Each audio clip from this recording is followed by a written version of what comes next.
मेरे सभी सुनने वालों को मेरा प्यार भरा नमस्कार। आप भी क्या सोच रहे होंगे, ये क्या रोज बचपन की कहानी लेकर बैठ जाती है।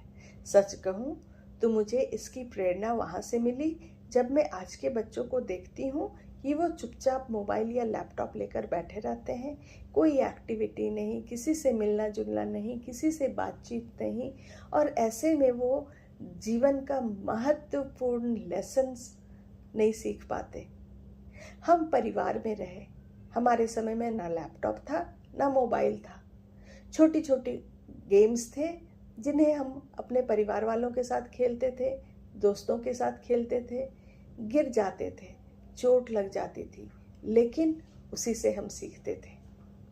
आज के बच्चों में वो क्षमता नहीं है, सहन शक्ति नहीं है जो पुराने बच्चों में होती थी। आज के बच्चे थोड़ी सी समस्या आने पर घबरा जाते हैं। उन्हें समझ नहीं रहता कि वो किस तरह से इसको टैकल करें।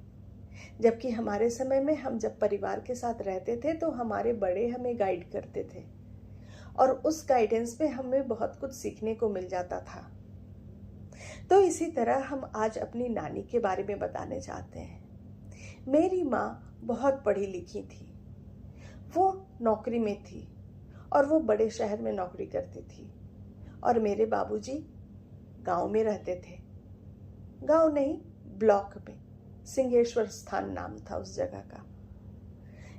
माँ हर सप्ताह रविवार के दिन नाना के पास आती थी, और नित्य बाबूजी उनको बस स्टैंड पर लेने जाते थे। कभी ट्रेन से भी आती थी, कभी बस से आना होता था, और सोमवार के सुबह वो वापस चली जाती थी। ये निरंतर काम करना, खटना, मेहनत करना हम लोगों ने अपनी माँ से सीखा है। वो घर परिवार और अपनी नौकरी में बड़े अच्छे से सामंजस्य बनाती थी। कभी ऊंची आवाज में नहीं बोलती थी।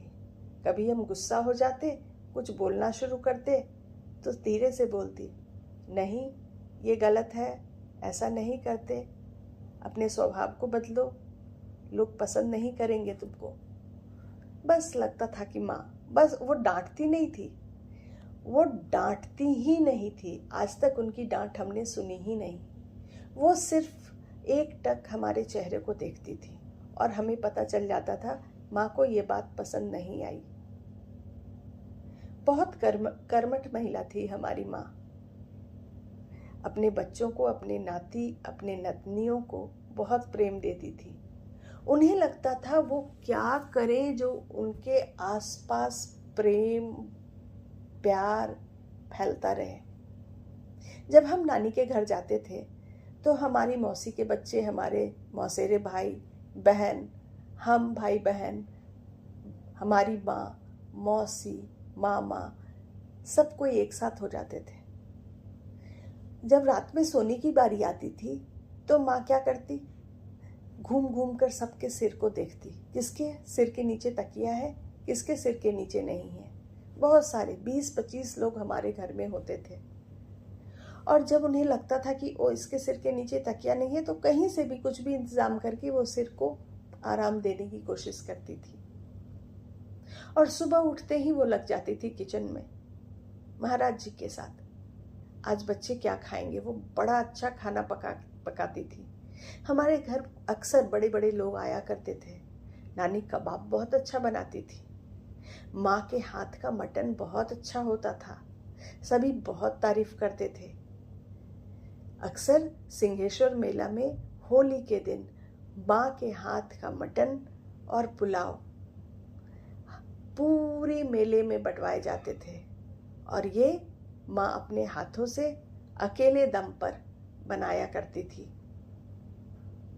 उनके हाथ के खाना में वो था, वो जब चाट बनाती, वो जब मछली बनाती, कोरमा, मछली का कोरमा वो बहुत अच्छा बनाती थी।